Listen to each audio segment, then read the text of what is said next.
ओम ह्रीं नीलांजन समाभासम रविपुत्रम यमाग्रजम छाया मार्तंड संभूतम तम नमामि शनैश्चरम। नमस्कार प्रिय दर्शकों, मैं ज्योतिष आचार्य सचिन कुकरेती नीलकंठ ज्योतिष चैनल में आप सभी का हार्दिक अभिनंदन करता हूं। दोस्तों, आज का ज्योतिष का कार्यक्रम मीन राशि वाले व्यक्तियों के लिए अति विशेष है। एक खास जानकारी, एक महत्वपूर्ण जानकारी आपके समक्ष आज मैं लेकर आया हूं।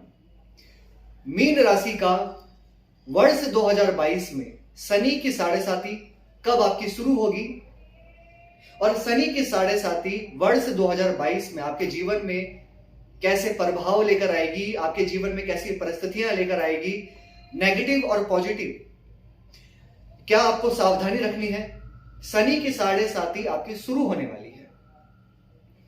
सबसे पहले मैं आपको एक बात कहना चाहता हूं, मीन राशि वाले व्यक्तियों को शनि की साढ़ेसाती से डरना नहीं है, शनि की साढ़ेसाती को समझना है।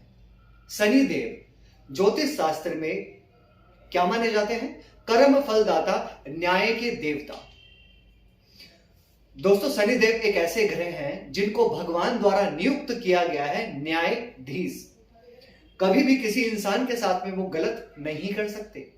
जितना कर्मों के फल जिस भी इंसान को देना है वो उतना ही देंगे।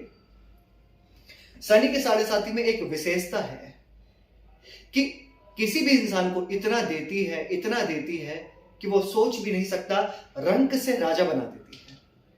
और वहीं किसी इंसान को राजा से रंक भी बना देती है। वो निर्धारित होता है आपकी जन्म कुंडली में कि आपकी जन्म कुंडली में शनिदेव की पोजीशन क्या है, शनिदेव कौन से हाउस में जाकर बैठे हैं। जन्म कुंडली में 12 हाउस होते हैं, 12 घर होते हैं। तो शनिदेव कौन से हाउस में है? नीच के हैं, उच्च के हैं, स्वग्रही हैं, पाप राशि में बैठे हैं, शत्रु के घर में है। आपको क्या फल देना चाह रहे हैं? कहते हैं ना, लोग कहते हैं कि इंसान खाली हाथ आता है और खाली हाथ चला जाता है। नहीं दोस्तों, इंसान अपना भाग्य साथ में लेकर आता है और अपने कर्मों को साथ में लेकर जाता है। और जब कर्म साथ में लेकर जाता है तो उसी कर्मों के अनुसार उसका जन्म होता है। और जब साढ़ेसाती आती है 20 से 22 साल में, तो कर्मों के फल देती है। दोस्तों, कर्मों के फल देती है। तो फिलहाल आज हम जानेंगे कि आपकी जन्म की राशि के अनुसार, मीन राशि के अनुसार वर्ष 2022 शनि की साढ़ेसाती क्या प्रभाव लेकर आएगी। चलिए करते हैं शुरुआत। सबसे पहले दोस्तों, साढ़ेसाती आपकी कब शुरू हो रही है? 29 अप्रैल 2022। ध्यान से सुनिएगा और ध्यान से समझिएगा, वीडियो को स्किप करके कुछ भी समझ नहीं आएगा। 29 अप्रैल 2022 में शनि की साढ़ेसाती आपकी शुरू हो जाएगी, लेकिन 13 जुलाई 2022 तक रहेगी। 29 अप्रैल से लेकर 13 जुलाई 2022 तक शनि की साढ़ेसाती रहेगी। फिर वापस से शनिदेव कुंभ राशि से मकर राशि में आ जाएंगे, वक्री हो गए। फिर आपकी शनि की साढ़ेसाती नहीं रहेगी और फाइनली शनि की साढ़ेसाती शुरू होगी आपकी जनवरी 2023 में, जो कि 7.5 साल तक रहेगी। ठीक है दोस्तों, अब 29 अप्रैल 2022 से 13 जुलाई 2022 तक शनि की साढ़ेसाती रहेगी। अब ये क्या आपके ऊपर प्रभाव डालेगी और शनिदेव आपके ऊपर क्या प्रभाव डालेंगे वर्ष 2022 में, ध्यान से सुनिएगा। आपकी राशि से, मीन राशि से शनिदेव अभी आपके 11th हाउस में है, मकर राशि में। वर्ष 2022 में अप्रैल से पहले प्रमोशन मिलने की संभावनाएं आपको अच्छी दिखाई दे रही हैं।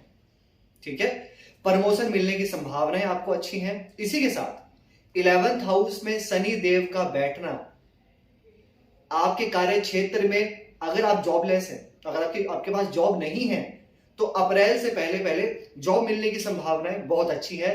क्योंकि फरवरी में शनिदेव मंगल के नक्षत्र में चले जाएंगे, धनिष्ठा नक्षत्र में, और मंगल देव आपके 2nd हाउस के मालिक हैं। यानी कि अप्रैल से पहले आपको जॉब मिलने की संभावनाएं अच्छी हैं। अप्रैल से पहले एक बड़ा प्रमोशन आपको हो सकता है, एमएनसी कंपनी में नौकरी मिल सकती है।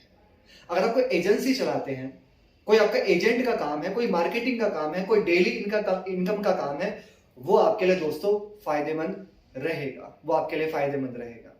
और एक चीज विशेष कहना चाहता हूं आपको,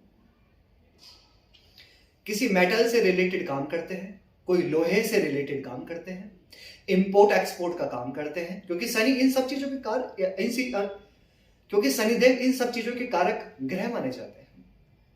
आप प्रॉपर्टी से रिलेटेड काम करते हैं, कंस्ट्रक्शन का काम करते हैं, या कुछ फैक्ट्री में आप काम करते हैं, इन सभी चीजों में आपको विशेष फायदा देखा जाएगा।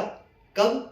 अप्रैल से पहले पहले। और अगर आप आईटी टेक्निकल में हैं, यानी कि अगर आप कोई आईटी में है, टेक्निकल में है, इंजीनियरिंग में है, सॉफ्टवेयर फील्ड में है, इन सभी चीजों में आपको फायदा देंगे शनिदेव वर्ष 2022 में।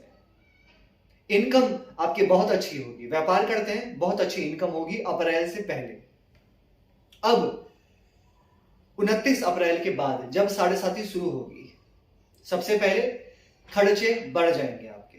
विशेष आपको अपने खर्चों पर कंट्रोल करना है। मेरे वीडियो बनाने का मकसद सिर्फ एक होता है दोस्तों, जैसा मुझे दिखेगा मैं वैसा आपको बताऊंगा।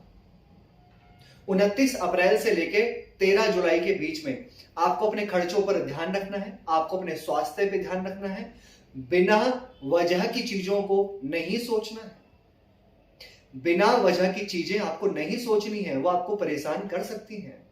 और खासकर जब शनिदेव 12th हाउस में आएंगे तो 2nd हाउस पे दृष्टि पड़ेगी, 6th हाउस पे दृष्टि पड़ेगी, यानी कि ऋण रोग शत्रु, यानी कि अप्रैल से लेकर जुलाई के बीच में कोई बड़ा ऋण आपको नहीं लेना है। किसी पे भी विश्वास आपको बहुत ज्यादा नहीं करना है। अपने घर परिवार वालों के साथ में अच्छा तालमेल बना के चलना है आपको। वैवाहिक जीवन पे ध्यान रखना है और प्रेम प्यार पे भी ध्यान रखना है। लेकिन अगर आपकी जन्म कुंडली में शनिदेव खराब पोजीशन में है तो फिर आपको खराब रिजल्ट देंगे। फिर आपके खर्चे भी करवाएंगे, स्वास्थ्य में परेशानी भी डालेंगे, घर परिवार में कुछ ना कुछ कलेश हो सकता है। लेकिन इससे बचने के लिए क्या उपाय आपको करने चाहिए, उपाय भी मैं आपको बताऊंगा। एक सटीक उपाय, क्या उपाय आपको करना चाहिए। दोस्तों, शनि की 7.5 से आपको बिल्कुल भी नहीं डरना है, क्योंकि आज के समय में बहुत सारे लोग भ्रांतियां, कंफ्यूजन, डाउट्स लेके बैठे हुए हैं कि शनि देव एक पापी ग्रह है, तो शनि देव सब कुछ खराब करेंगे, सब कुछ शनिदेव खराब करेंगे। दोस्तों, ऐसा नहीं होता। शनिदेव न्याय देवता है, न्याय के देवता है, वो कभी खराब कर ही नहीं सकते। 20 और 22 साल में शनि की 7.5 आती है और कर्मों के फल आपको देती है। शनि की 7.5 के 3 चरण होते हैं, पहला, दूसरा, तीसरा। 2.5 साल के 3 चरण होते हैं। जब पहला चरण शुरू होता है तो मानसिक तनाव, ज्यादा सोचना, टेंशन लेना, अपने कार्य क्षेत्र को लेकर, अपने परिवार को लेकर, अपने प्रेम प्यार को लेकर, अपने घर परिवार को लेकर चिंता बनी रहती है। दूसरे चरण में शनिदेव कहते हैं मैं आपसे मेहनत करवाऊंगा, जितनी मेहनत हो सकती है मैं आपसे करवाऊंगा और सच्चाई का सामना मैं आपसे करवाऊंगा। और तीसरे चरण में शनिदेव कहते हैं कि मैं आपको आपके मेहनत का फल दूंगा। तो आपको 7.5 को समझना है, क्या उपाय करना चाहिए आपको शनि की 7.5 के प्रभाव को कम करने के लिए। शनिदेव का बीज मंत्र आप जरूर करें, ओम प्राम प्रीम प्रोम सह शनिश्चराय नमः 108 बार रोजाना सूर्य अस्त हो जाने के बाद। और दूसरा, आपको अगर आपकी जन्म कुंडली में शनिदेव कमजोर है तो हर शनिवार को आपको काली चीजों का, लोहे से बनी वस्तु का आपको दान करना है, हर शनिवार को सूर्य अस्त हो जाने के बाद। कैसी लगी आपको दोस्तों वीडियो? लाइक कीजिएगा, सभी को शेयर कीजिएगा, बने रहिएगा हमारे साथ में। धन्यवाद।